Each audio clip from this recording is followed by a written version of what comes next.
En me demandant de faire la synthèse du jus de cerveau pressé pendant la soirée, j'avais pour consigne discrète de rappeler que la com est un métier. Alors, je ne savais pas si j'allais vous saouler, vous rassurer, vous amuser en recyclant ce discours que je tiens à l'envi. Reste que pendant toute la soirée, j'ai été relativement encouragé à le faire, donc ça m'a plutôt confirmé dans cette direction. Tout ce que j'ai entendu ce soir, en déambulant parmi vous, va dans ce sens et le prouve. Oui, la com est un métier. C'est un métier, c'est aussi une fonction d'écoute, d'observation, d'empathie, qualité indispensable pour créer de la relation. C'est ça notre métier. Être à l'écoute, ça ne veut pas dire se faire dicter ce que l'on a à faire, mais ça permet de connaître ses cibles, de connaître son environnement, et l'humilité n'est pas incompatible avec l'autorité professionnelle qu'il nous faut savoir assurer et assumer. Ce soir, je ne sais pas si vous l'avez remarqué, nous n'avons pas fabriqué d'outils. Et c'est pourtant ce à quoi la com est souvent réduite, fabriquer des outils. Nombre de citations dans les couloirs ou l'escalier, d'ailleurs, nous le rappellent. Non, ce soir, nous avons produit de l'intelligence. Parce que c'est ça notre métier. C'est d'abord produire de l'intelligence. Et c'est aussi ce qui permet de rappeler que la communication, c'est une fonction stratégique bien plus qu'un service support. Alors la com est un métier, quelle nouvelle! Personne ne l'ignore ici, personne ne l'ignorait, j'imagine. Pourtant, ce message est bien difficile à faire passer au-delà de nos cercles de communicants. La communication, c'est un écosystème de métiers avec plein de facettes, et la com numérique est une d'entre elles. La com numérique, c'est donc bien un métier, ou en tout cas une facette de la communication, ou une des composantes du métier de la com. Mais comment le faire comprendre à un ou une DGS ou à des élus qui vous expliqueront que parce que leurs enfants sont sur Facebook, alors ils vont leur demander leur avis, voire ils vont valider votre travail, votre stratégie, votre réflexion, vos efforts et ceux de vos équipes depuis des mois. Comment expliquer que dans le public, comme dans le privé, je vous rassure, je ne sais pas si c'est rassurant, on recrute des personnes, des professionnels de la communication, pour ensuite soumettre leur travail, leurs compétences, à des non-professionnels de la communication, voire même à des enfants. Manifestement, il nous appartient de communiquer aussi sur notre métier pour nous faire connaître et reconnaître. Et là, il y a encore du boulot, et nous sommes censés savoir le faire puisque c'est notre métier. Alors peut-être que l'exercice de la communication de crise est une opportunité pour valoriser notre profession et notre professionnalisme, mais je suis certain que le numérique aussi.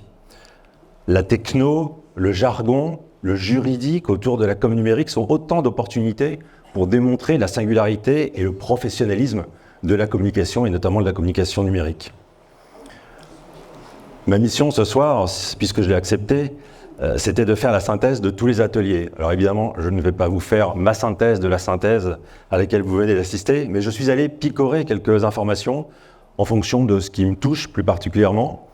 Aussi là où j'ai remarqué qu'il y avait foule, et puis là aussi où il n'y avait pas forcément une grande appétence à se diriger vers certains sujets. Cela a été dit en intro, le regard sur le handicap et l'absence de considération portée aux handicapés en France est assez affligeant. On a parlé de honte, je ne suis pas certain que le nom soit suffisamment fort pour voir quel est notre regard et le regard de notre société sur le handicap. Et est-ce que nous, communicants, n'avons pas un rôle à jouer aussi pour changer ce regard sur le handicap? Les personnes handicapées, nous les considérons comme des personnes qui ont quelque chose en moins. Je ne prends pas souvent les Émirats arabes unis comme exemple, mais dans ce pays anglophone, on ne parle pas d'handicap comme dans les autres pays anglophones, on parle de people of determination, des personnes qui ont quelque chose en plus, la détermination. Et est-ce que c'est pas vraiment ça, être une personne handicapée pour survivre dans notre société si rude et si violente? Alors pour l'accessibilité dans la communication numérique, notre sujet de ce soir, j'ai noté que pour commencer, avant d'essayer d'être vertueux, il fallait déjà commencer par essayer d'éviter de faire un certain nombre d'erreurs. J'ai noté ne jamais oublier de décrire les images. Ça paraît simple, mais c'est vrai que parfois c'est plus facile et rapide de ne pas le faire. D'éviter les gras et les polices particulières. Et souvent, on pourrait avoir tendance à mettre des mots en gras en s'imaginant qu'ils seront plus lisibles. En réalité, ils apparaissent plutôt comme des pâtés illisibles et imbuvables.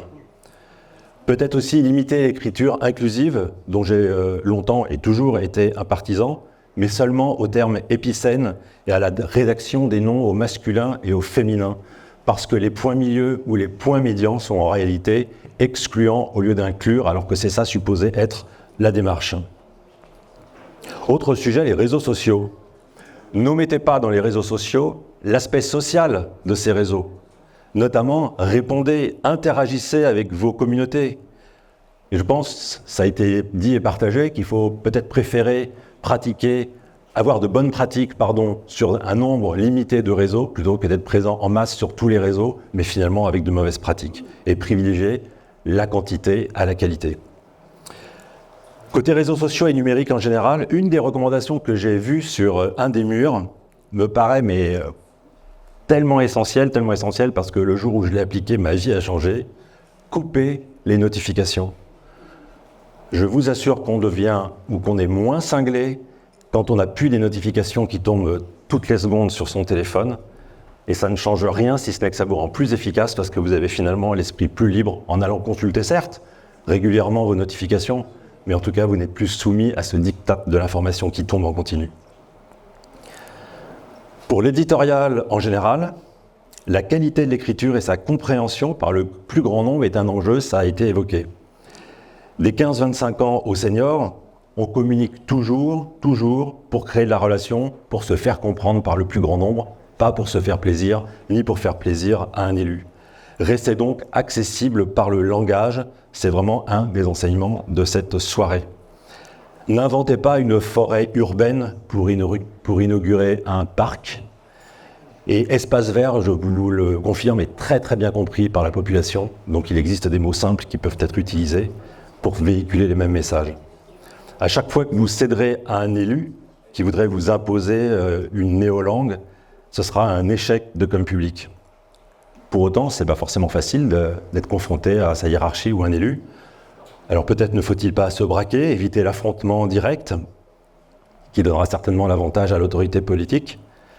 Proposer plutôt, ça a été dit, mais je me répète un peu parce que j'ai préparé ma synthèse, de tester pour faire confirmer l'idée, par exemple. Et si l'idée n'est pas validée, ça sera plus facile de le faire accepter parce que ça sera factuel et neutre.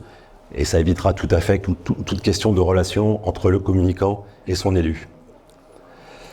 En passant du côté de l'éco-conception, là, j'ai pas de sentiment qu'on l'ait évoqué, j'ai retenu que chaque éco-geste compte, même le plus symbolique. Oui, il ne va certainement pas changer l'avenir de la planète, mais c'est une façon d'entrer dans de bonnes pratiques, de les renouveler, de les montrer, d'être un rôle modèle. Et la com publique se doit évidemment d'être exemplaire. Mais attention de ne pas se donner trop bonne conscience uniquement en se limitant à l'éco-conception.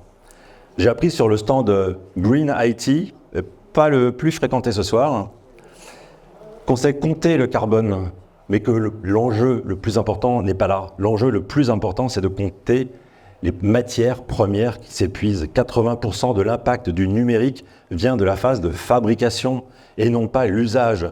Est-ce que nous en sommes bien conscients ? Je n'en suis pas certain, je ne l'étais pas moi-même en tout cas. Il est notamment important de savoir où est hébergé un site web. Est-ce que c'est en France ou à proximité, ou est-ce que c'est à l'autre bout du monde? Est-ce que c'est dans un data center sécurisé, responsable? Est-ce qu'il y a des indicateurs publics et partagés sur ce data center? Voilà des questions qu'il est utile de se poser pour être certain d'avoir une communication numérique aussi responsable qu'on le voudrait ou qu'on le prétendrait. Ce soir, nous avons aussi beaucoup parlé d'intelligence artificielle. Saviez-vous que l'IA peut avoir un impact sur votre cybersécurité? Savez-vous que l'IA est capable d'aller violer vos données au sein de votre propre organisation, si les infos n'ont pas été correctement cloisonnées, protégées? Oui, c'est un sujet très IT parce qu'il concerne mais il concerne aussi directement les communicants, parce que ça passe et ça utilise les plateformes qu'on utilise pour notre communication.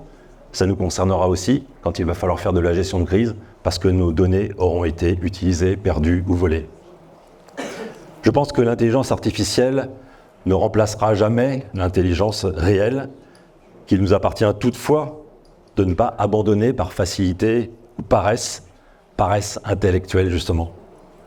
Ceux qui par facilité notamment ont abandonné leur éthique et leur mission d'information, ce sont les nombreux journalistes qui depuis des années, au lieu d'informer, politisent l'actualité jusqu'à la façonner pour ensuite mieux la commenter et nous entraîner vers la peur, vers la haine, vers la violence, vers la peur de l'autre.